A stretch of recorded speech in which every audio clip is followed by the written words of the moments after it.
You know what kind of irks me? Well, it's when trainers tell you that there's only one quick fix to a problem, like pulling on the leash. And they try to convince you that there's only one cookie cutter approach for all dogs and that they're going to give you the secret fix. The problem with this approach is that, well, to be honest with you, there's a lot of problems. It's that they often leave out why the behavior is happening in the first place. Stick with me because in this video, I'm going to explain what other trainers haven't told you, especially about the common problem of dogs pulling on the leash. Now, first of all, there isn't a quick fix for most things related to canine behavior. Why? Because dogs aren't robots. They're living beings that behave according to their natural instincts, unless you teach them something different. Dogs really do come equipped with natural behaviors like pulling away from pressure. You know, the pressure coming from you holding them back while on the leash. And there really are quite a few reasons why your dog isn't able to just walk down your neighborhood street without first learning some fundamental skills. And your walks are probably a little challenging until you, the human, get a little more familiar with the canine communication and body language that your dog's giving off. Michelle here with How to Train a Dream Dog.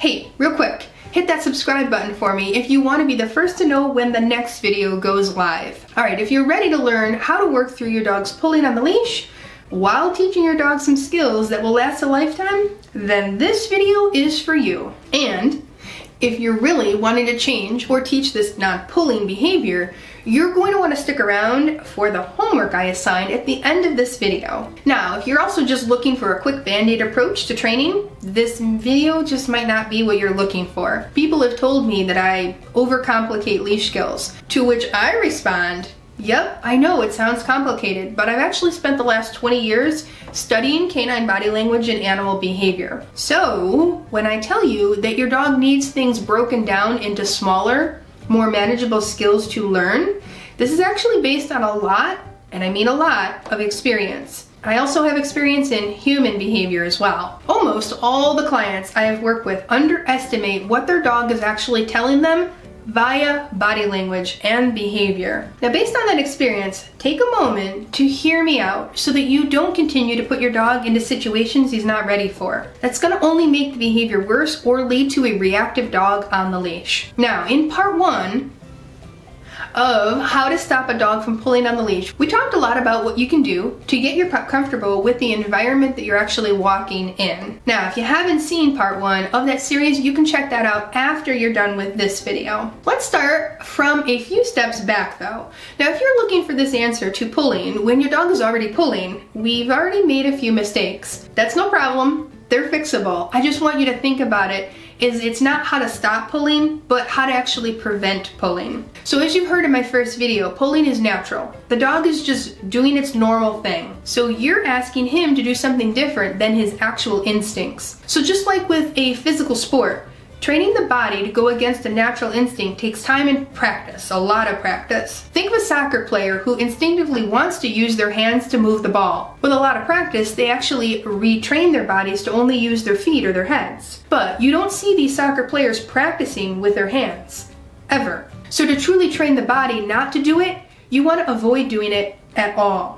Pulling is the same way. So there are a few tools that you can use to help with this process, but tools are not a substitute for training. Now I'm going to go over a few tools that I recommend and how to pair them with the training for the most possible success. Now I'm also going to talk about what the usual catalyst is for the pulling and how you, the human, can avoid it from happening in the first place. Then I'm going to teach you a few games to practice at home to get started on preventing the pulling. Now that's a whole lot to go over, so let's dive in. Alright. Tools, let's start there. Now, when it comes to pulling, so many people just want one quick tool that's gonna make it all stop. It doesn't work like that because tools alone are like band-aids. They cover up the problem and aren't effective if the tools aren't on. But there are some tools that can assist you in teaching the dog to stay closer to you and or keep the dog safe if he is pulling. So I do recommend all walks, even short neighborhood walks, be done with a harness. It's going to be safer, especially for our puppies. Now for decompression walks, it's really important that the harness is the kind that has a clip on the back. With that long 20 or 30 foot leash that you're going to use for a decompression walk, the dog can just really gain a lot of momentum if he's running. And if the clip is in the front, this could really damage his neck and his spine. Now, more information about decompression walks can be found in this video here. Now, this next piece of advice is really dependent on your situation. This is just one of the many variables that are present when pulling is the issue. Now, if your dog is mildly pulling, a front clip harness might be a better fit for him. The front clip harness will distribute the weight evenly when he pulls. Now, this won't be quite as comfortable and could help send the message that the choice, like walking calmly next to you, is actually better. Now, be sure to use the correct front clip harness. The wrong one actually restricts movement of the shoulders, which messes up your dog's gait, and while the correct one allows the shoulders to move freely. Now I'm going to link the correct front clip harness in the description below this video, along with the other tools that I recommend as well. However, if your dog is a major puller, this front clip harness isn't going to solve the problem, and it could actually damage his spine by this repeated uneven pressure. So you're really going to have to evaluate which of these scenarios is your reality. Now, another tool that a lot of people recommend is the gentle leader. Now, I get so many questions in my Facebook group, Puppy Training with Michele, Lennon, all about pulling. And a lot of people comment and just simply say, just get a gentle leader for them. Now, a gentle leader by itself is not going to be the magic tool to stop pulling. It might be a better tool, eventually, for your particular pup. But you can't just take it out of the package and put it on your dog and then go out for a walk. Now, if you'll notice, in that package, it comes equipped with some instructions on how to pre-train your dog to use this tool, including teaching him what you'd like him to do while wearing it. No, really, there's actually a DVD in the package for that reason. I personally usually break down the gentle leader introduction into several micro steps over several training sessions. So the bottom line here is, the gentle leader could be a good option, but it's going to take some training. If someone is trying to sell you a tool that's magically going to stop the behavior, buyer beware. It's not always true. Just like there's not one magic tool or pill for weight loss, there's not one thing to do for pulling either. Just remember that there are a few tools that we definitely never use, like a prong or an e-collar, and even a retractable leash. Now, I went over those in that last video on pulling. Now, another thing about aversives like that prong collar, they don't actually teach the dog what you want them to do instead. So for example, some trainers might tell you to just pop on the leash when the dog is pulling. This doesn't teach the dog not to pull. It does teach them to fear walking anywhere else but right near where their human is, or wants them to be. Could you imagine going through life getting corrected for random things you naturally do, but never really learning what you could do differently and instead? So pretty soon you'd get pretty edgy and frustrated. This is not good for anybody's mental health and well-being, human or canine. Alright, let's talk about preventing the pulling. So you heard me say earlier that preventing pulling is our goal. Let's talk about how best to do that. In dog behavior, we have what's called the threshold concept. This concept is essentially that there's a trigger. Perhaps it's a squirrel or a child or another dog. The trigger is the thing that kicks off the behavior which causes the dog to pull on the leash. Now, this could be excitement, or it could be fear, or agitation, or overstimulation. Now, sometimes our approach to working through this is going to vary depending on which one of those emotions is present. Now, this is another reason why we can't necessarily solve this for you in just one or even two videos. I'd need some more information from you in order to really give you specific advice. But I'm going to give you some ideas to get you started in this video. And if you need more help, you can always enroll in my online course where we can give you one-on-one or more personalized support in our pro level. Now, when a dog sees a trigger, it's going to kick off the behavior, like the lunging or the pulling. Now, you might not even know what the trigger is. It could simply be the environment outside. It might not be one physical thing. By paying close attention and noticing when the behavior starts, you're going to actually know how to work backwards from it. So, we have a trigger present. We have to determine what that dog's threshold is. The threshold refers to how close your dog can be to that trigger before he reacts. Is it 50 feet? Is it 20 feet? Is it 2 feet?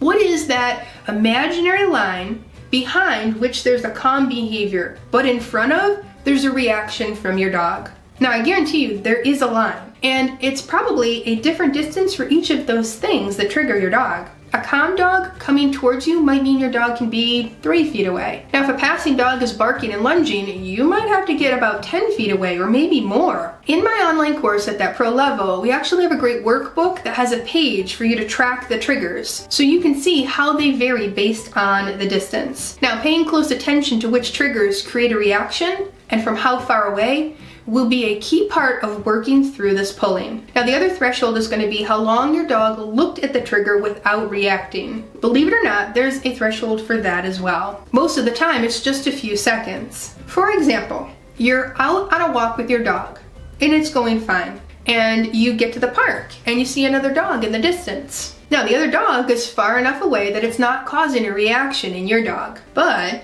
as you get closer, your dog starts to stare pretty intently at the other dog. Now, after staring at the dog for maybe 3 seconds, your dog starts to jump and starts pulling on the leash. Well, this means that your dog's threshold at that moment is 3 seconds. So that actually means that it's your job to intervene and get your dog's attention at about 2.5 seconds or even sooner. You see what I did there? You have to know enough about your dog's pattern to know how long they can look at something and when to intervene before the unwanted behavior appears. This is really a key point for dealing with a lot of behaviors that humans find challenging. So figure out the trigger that's actually kicking off the pulling. Intervene before the reaction happens, and then work on the desensitization of the trigger so there's no longer cause to react. Now, that sounds a lot easier than it is. Which is why this is something I work through with our students enrolled at that online level. I go into this a lot more in this video here, which you might appreciate. Because of these triggers you're going to experience on walks and outings, it's going to be important to always be scanning the environment to see what might be coming or what might be causing a reaction in your dog. Then you're going to get the appropriate amount of space away if you can. Now, you might be thinking, but Michele, I'm going to have to do this forever? No, you really won't. You're doing a lot of work to prevent the behavior from happening at first. At the same time, you're also doing that. You're going to be working on training the dog to an alternate behavior to do instead of that pulling reaction. Now, I did talk a lot about that in my last video on pulling. It's best if the alternative behavior is something familiar and fun for the dog. Overcoming the instinct to not pull is already hard. You don't want to ask him to do another hard thing at that exact same time. It's kind of like asking that soccer player who's not using his hands to also do math in his head while he's at practice. That's just crazy talk. Now, choose something easy that your dog does well, like sniffing or sitting or even looking at you, or just standing next to your legs in the spot that you've designated. Let's talk about the treats. So one more concept to talk about before I get into a few action games is the treats and which ones to use. Yes, you're definitely taking treats on your walk. They're going to play a big role in preventing the pulling, but there's such a thing as treats that are too good. Now, if the treats are too high in value, they could be making your dog extra jumpy and even more excited. Now, I can't tell you what's high value to your dog. That's up to you to figure out because each dog's different. But you're going to want to find treats that engage your dog but don't kick off the overexcited reaction as well. Now, you might find that using kibble from a different protein source is a good option, or maybe some kind of dry treat. Now, more information about treats can be found in this video here, including a few specific ones that I recommend for training. Now, you should definitely have some of those high value treats like hot dogs or cheese, but save those for the times that you're really having a tough time getting your dog's attention. Use the kibble for rewarding the loose leash walking, the focus and the eye contact on you, and for sitting nicely or remaining calm when something exciting is happening. Treats should definitely be used when you're at the 2.5 second mark, or whatever is your time threshold and you're getting the dog's attention on you.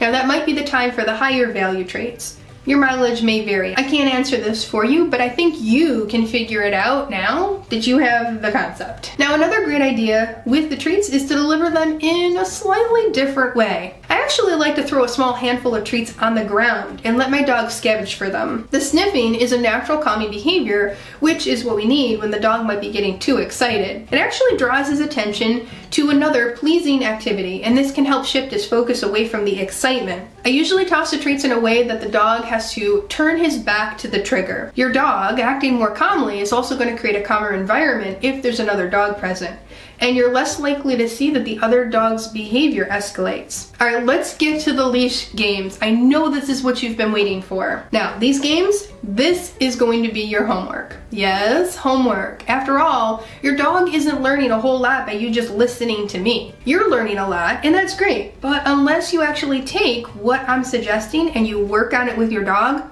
nothing's going to change. If you take a moment to record these games with you and your puppy, you'll learn a lot more about how to train your dog, because you can share it in my Facebook group, Puppy Training with Michele Lennon, and use the hashtag YouTube Homework. And I'm going to give you some great feedback on how you did as well. Alright, first things first, these games need to be established or started in a quiet location before you can expect your dog to play them in a more distracting setting, like walking down the street. Alright, game number 1 here. It's called the 1, 2, 3 game.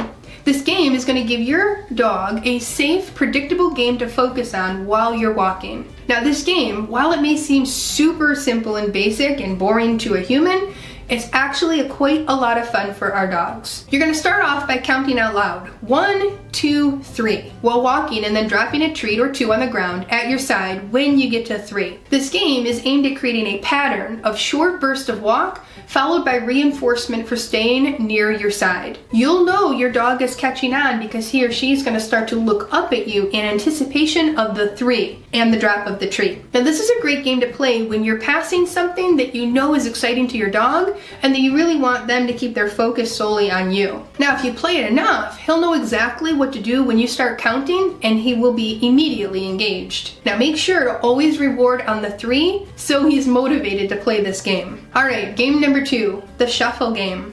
Now this next one is what I like to call shuffle game. When your dog gets to the end of the leash and he starts to pull, I'm going to have you stop and you're going to wait. When he inevitably turns to you or looks at you like, "Ma, why are we not moving?" I want you to do a quick shuffle backwards with your feet.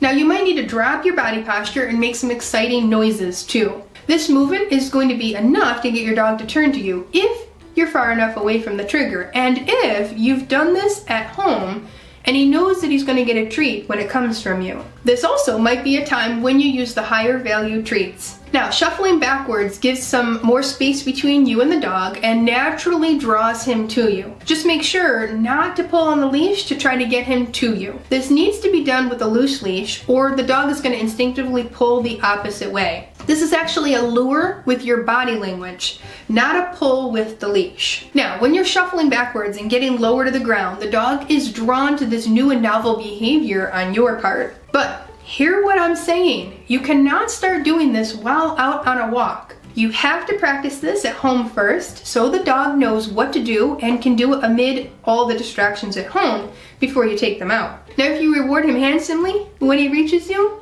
it's going to strengthen the behavior. A student in my online course, 30 Days to Puppy Perfection, has done this game so much with her dog that when she's standing in her kitchen and she just takes a little step back, the dog goes right to her. He sees the cue of her stepping back as a signal to get in close. Now, he's been rewarded handsomely for this several times, so he's going to be happy to do it. Now, if you're stopping and you're waiting and he's never turning his attention to you, take note that you're probably too close to the trigger. You're not exciting enough, or you haven't rewarded the dog well enough. Remember, record those games. Post it in my Puppy Training with Michele Lennon Facebook group, and use that hashtag YouTube homework. And I'm going to give you some personalized feedback on your homework. Okay, let's sum it up real quick here. Evaluate if you have the right tools. Prevent the pulling by understanding the time and the distance threshold. Scan the environment to avoid triggers. Use the appropriate value treat for the task. Give the dog another activity to do that's easy and fun. Draw the dog back to you with noises and body language. And finally,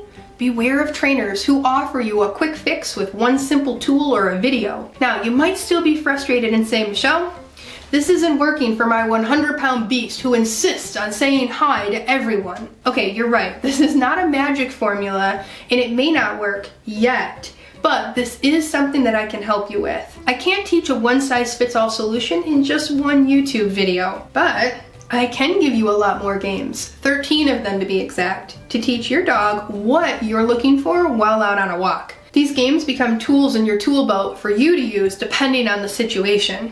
Now, these games are covered in the online course that we offer. Again, the link is below in the description. We can also talk about this trigger that's causing the reaction in your dog and how to set up specific training sessions to reprogram that canine brain. Ideally, you're going to want to teach your dog that this trigger is not really that exciting or scary, and that he doesn't need to react, but just another dog or another child or another jogger or whatever it may be. And much better things happen when he stays calm and near you. Now, the more you work on that and the more it becomes a habit, just like that soccer player who doesn't use his hands, I can work with you on your exact situation if you'd like to consult with me. Now, we can talk about when the pulling happens and what the trigger is and what specifically you can do about that trigger. Alright, I do hope that these tips, along with my first video on pulling, help give you some hope that a loose leash walk is possible with time and training. In the comments below, tell me which games you're going to play with your dog. And don't forget to post your homework, #YouTube homework in my Facebook group.